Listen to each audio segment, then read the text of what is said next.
Firstpost reports from the world's second largest continent. Hello, I'm Alison Lagrange. A very warm welcome from Durban, South Africa. We get you the news and the newsmakers from Africa. From elections to climate change to innovations and opportunities. As the world's attention shifts, we report from Africa, the heart of the global south. Join me every weekday live on Firstpost.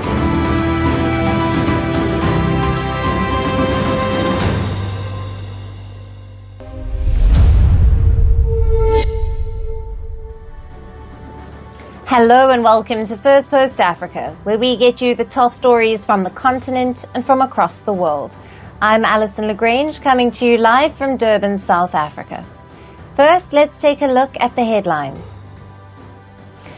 US orders a strike group of fighter jets and Navy warships to accelerate its military deployment to West Asia as the region braces for possible attacks by Iran and its allies.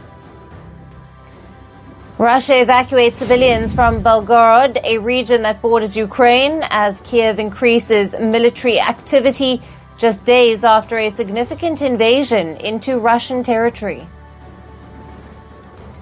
At least 23 people were killed after a landslide caused by heavy rain buried people and livestock in the mountains of West and a landfill in Uganda's capital of Kampala. And authorities in Greece order evacuation of at least 11 towns and villages near Athens as an extremely dangerous wildfire rages close to the capital city.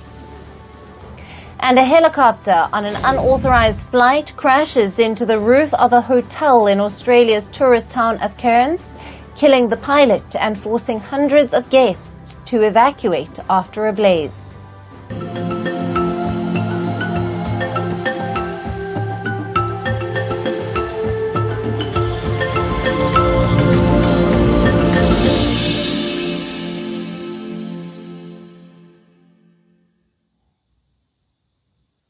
Hello and welcome. We start with the developments in the Horn of Africa. Neighbours and rivals, Ethiopia and Somalia, sit at a negotiating table to defuse tensions. Both sides are resuming talks on disagreements over a port deal that Ethiopia signed with Somaliland, Somalia's breakaway region that has declared unilateral independence. The deal was signed in January this year. That grants Ethiopia a 50-year lease on a naval base with access to Somaliland's Berbera port.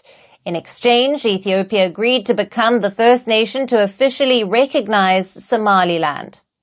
Ethiopia is the world's most populous country without sea access. However, the deal drew strong reactions from Somalia, which called it illegal and an attack on its sovereignty. In response, Somalia announced the expulsion of Ethiopia's ambassador from the country. It also shut down Ethiopia's consulates. Now, this deepened the rift between the two nations, which had already fought two wars in the past century.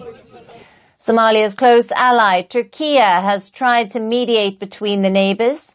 It hosted the first round of talks between Somalia and Ethiopian Foreign Minister last month. And now the second round of talks, dubbed Ankara Process, comes after Turkish Foreign Minister visited the Ethiopian capital Addis Ababa and met Prime Minister Abiy Ahmed. As per the Turkish Foreign Ministry, the fresh talks aim to find a way to give Ethiopia access to international waters through Somalia without upsetting its territorial sovereignty. In recent years, Turkiye has become a close ally of the Somali government. Ankara has built schools, hospitals and infrastructure and provided scholarships for Somalis. In 2017, Turkiye opened its biggest overseas military base in Somalia's capital of Mogadishu. Earlier this year, Turkiye and Somalia signed a defense and economic cooperation agreement. Meanwhile, Somaliland officials had expressed their objection and concerns with Somalia-Ethiopia talks. How will the rift in the Horn of Africa end? Now, to discuss this further, We have with us Advocate Sipho Mantula.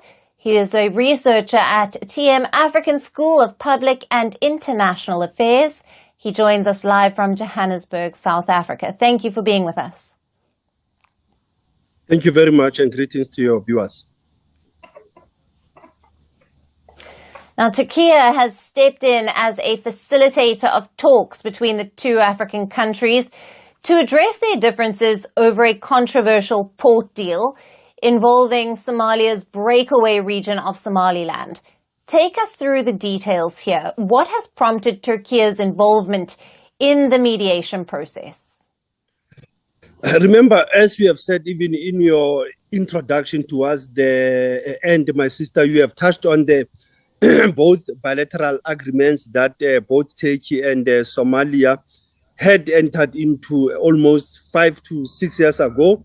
But if you look back in the conflict and the interest of Turkey, it is that you cannot have two great countries that are in the Horn of Africa quarreling not over the natural resources only, but even the issue of the Somaliland recognition in this diplomatic row. So it is important for us to understand that for Turkey to become a mediator in this aspect, it shows also that they are reminding the African Union that has tried also, the United Nations that has also tried, because the issue of the borderlands or the demarcation disputes have been problematic in the African Union. But for Turkey to enter this space also is to safeguard its interest, but at the same time to be found to be impartial in this mediation, because once you have a mediation, you need to be neutral. And what is important is to take context of what were the push and the pull triggers. And as we have said also, for Turkey, it is that the agreement between Somaliland and Ethiopia can be the trigger. But how do you resolve it? That is how important it is for this conflict to at least find its resolution. It might have to be managed. It cannot end immediately, because these conflicts of border disputes, natural resources in the Horn of Africa, they've been there for many years. Yeah, and the tension arose after Ethiopia signed a memorandum of understanding with Somaliland, granting Ethiopia access to the Red Sea in exchange for recognizing Somaliland as an independent nation. Now, Somalia has considered this as a violation of its sovereignty and its territorial integrity. What are the key issues being discussed during the mediation talks? I think you will understand during the mediation talks, one has to go to the source of the rift and the conflict, what has already caused tension with the recalling of ambassadors. That will also affect ordinary citizens of Somaliland, Somalia, and Ethiopia as they are even traveling. It will affect also the trade issues. It will also affect the issue of the cohesion in the Horn of Africa in terms of the strength of the unity amongst the people in the Horn of Africa, considering the conflicts that has been going on, whether in the north part of Ethiopia or in the southern part. But also within Somalia, they are still struggling with some of the remnants who are terrorist groups. And you will understand that for this peace process to find its resonance, to find its to find the light under the sun, it is important if they can deal, obviously, with the issues of the recognition of the state of Somaliland. Yes. Because we will remember that the issue of separation of member states from Sudan, North Sudan, the South Sudan, Eritrea, Ethiopia, it is a history of the Horn of Africa for many years, for 4 decades to 5 decades, that you are always having these rifts around territorial integrity. And that's why I said to you earlier, the AU has been shying away.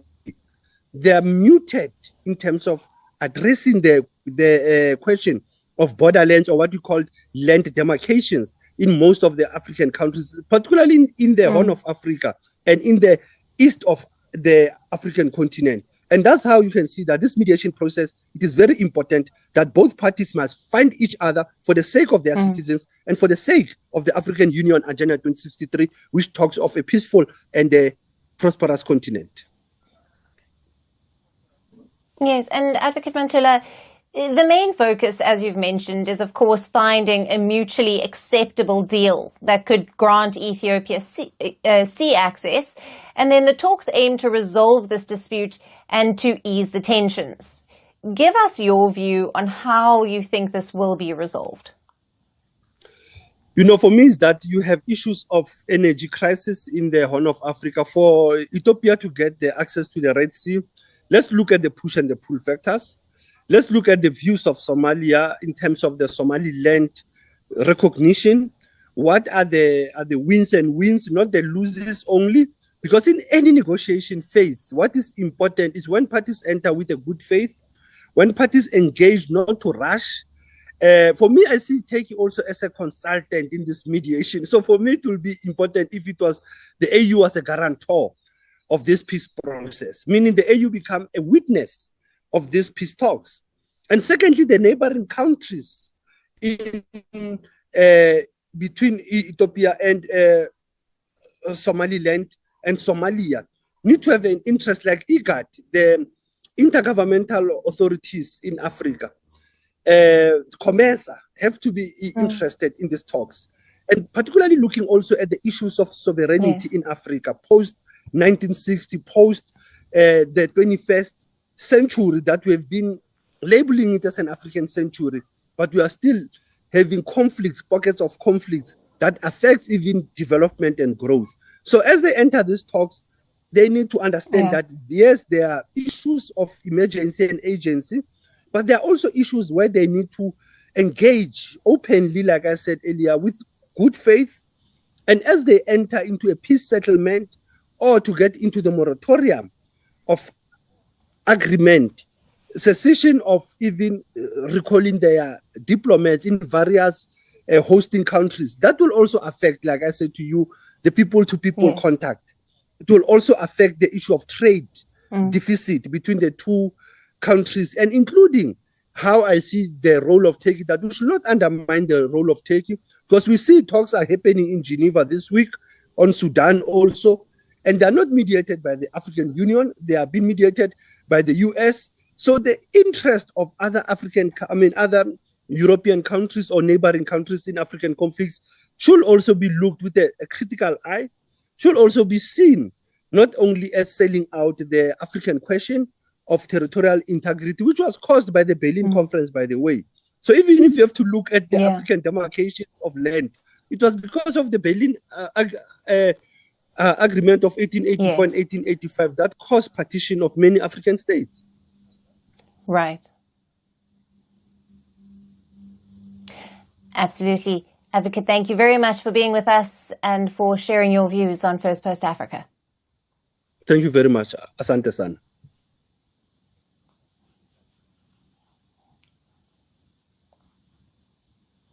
Shifting focus now to Rwanda. President Paul Kagame has been sworn in for a fourth term after a sweeping victory last month with more than 99% of the vote. The swearing-in ceremony took place on Sunday at the Amahoro National Stadium in the capital, Kigali. At least 45,000 people were in attendance, many wearing T-shirts in the yellow, green and blue colors of the Rwandan national flag. Several dozen heads of state and other dignitaries from African nations also joined the inauguration ceremony. Kagame received a military 21-gun salute as he took the oath of office before Chief Justice.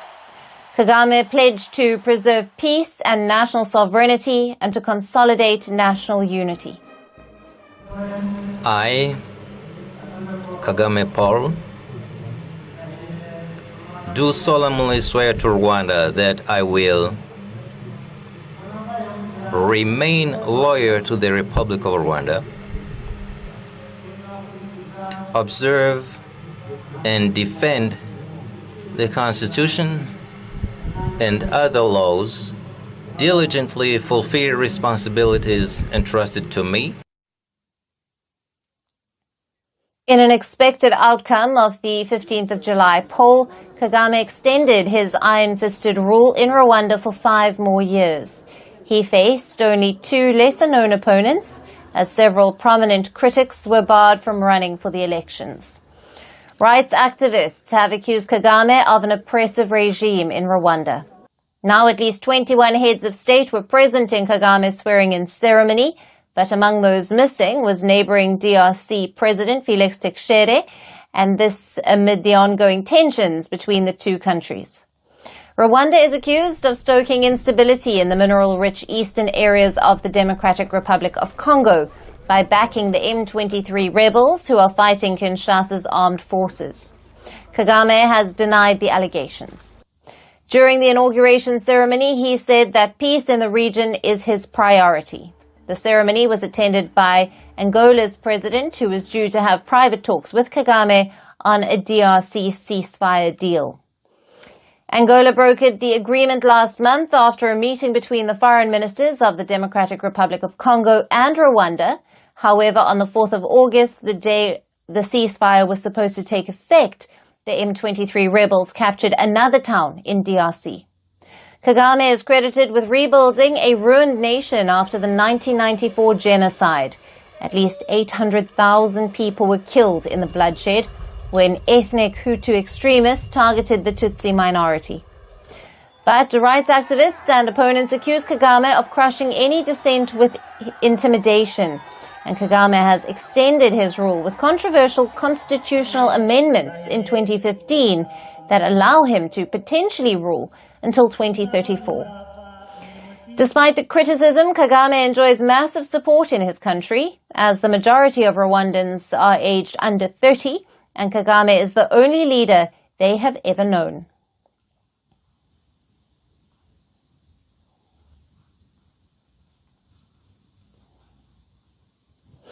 After being at the center of a national debate on identity and citizenship, former Miss South Africa contestant Chidima Adetshina has now been invited to the Miss Universe Nigeria contest.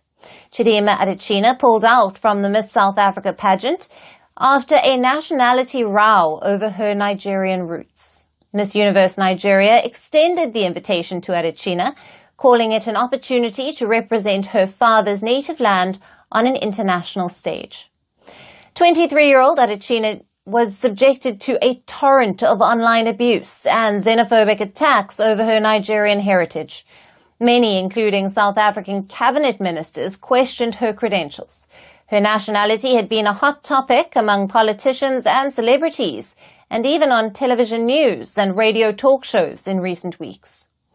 Earlier, the South African government announced that her mother may have committed identity theft to become a South African national. Adetshina, a law student, was born and grew up in South Africa, and her father was Nigerian and her mother was South African of Mozambican descent. But as the row escalated, Adetshina withdrew from the Miss South Africa pageant, where she was one of the finalists. Now, South Africa grants citizenship by birth to anyone born in the country after 1995 to a South African parent or a permanent resident. But with increasing questions over her bloodline and an investigation into her mother's citizenship, Adetshina said that she was quitting the pageant for her family's well-being. Her participation stoked anti-foreigner sentiment in South Africa. In recent years, South Africa has witnessed an increase in hostility toward foreigners. This is because its people are suffering due to unwavering unemployment. Despite a low economic growth, the country attracts millions of migrants, mainly from other African countries. Chidima Adetshina has not yet responded to Miss Universe Nigeria's invitation, but even if she accepts it, the road might not be smooth. The Miss Universe Nigeria's invitation has already raised questions on whether Adetshina has proper documentation of Nigerian citizenship. For now, the organizers say they are willing to guide her through the next steps.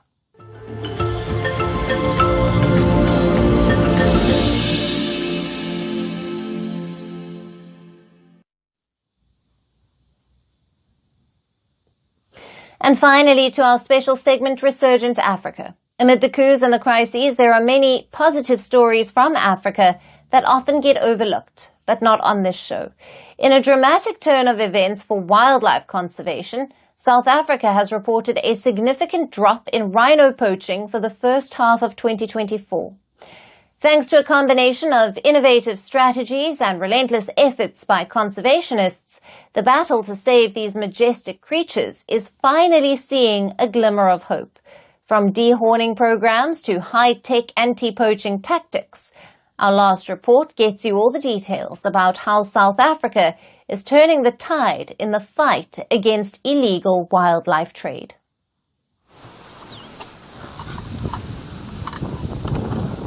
The food chain is like a grand buffet of life.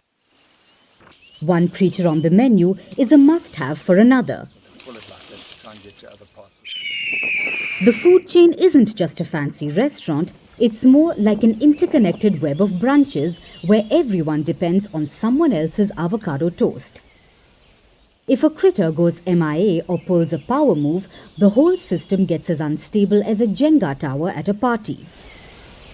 Take rhinos, for example. These big, lovable tanks of the animal kingdom aren't just important, they are the VIPs, the keystone species that keeps the ecosystem's party going. They're the ultimate landscapers, munching through vegetation like it's an all-you-can-eat offer, and in turn, they help shape Africa's fabulous savannas. For years, animal welfare activists and scientists have been sweating bullets trying to save these magnificent beasts. It was like watching a slow drip of water into an empty jug, agonizing. But guess what? That jug is finally filling up. South Africa just announced a miraculous dip in rhino poaching in the first half of 2024. Now, before we all start popping champagne, let's give credit where it's due. The victory lap is partly thanks to a dehorning program that kicked off in April. According to the latest stats, 229 rhinos were killed from January to June, a slight but also sweet decline compared to last year. Dehorning is like giving rhinos a safe haircut, removing their horns to make them less appealing to poachers. It's drastic, but think of it as a preventive makeover that's safe and painless for the rhino. It's one of the best ways to keep those critically endangered black rhinos and their slightly less endangered white cousins alive and kicking.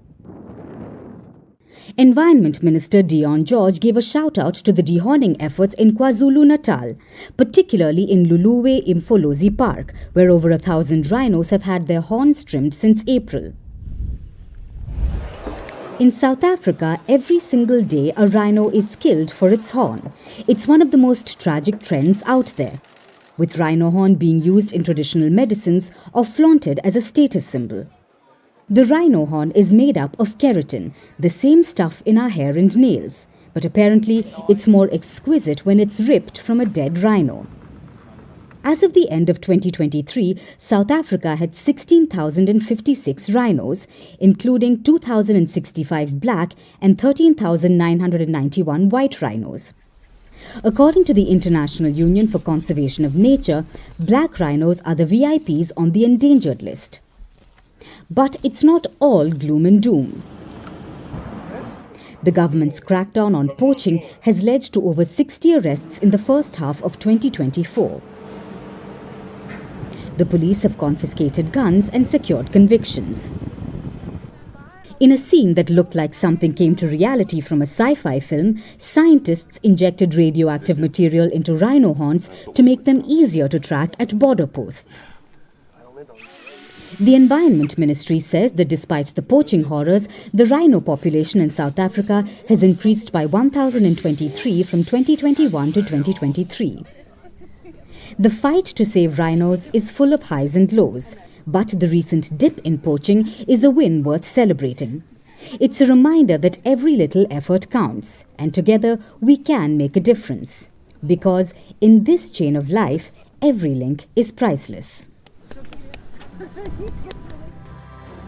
And that's it on the show for today. We will see you again tomorrow at the same time. Thank you for watching, and goodbye.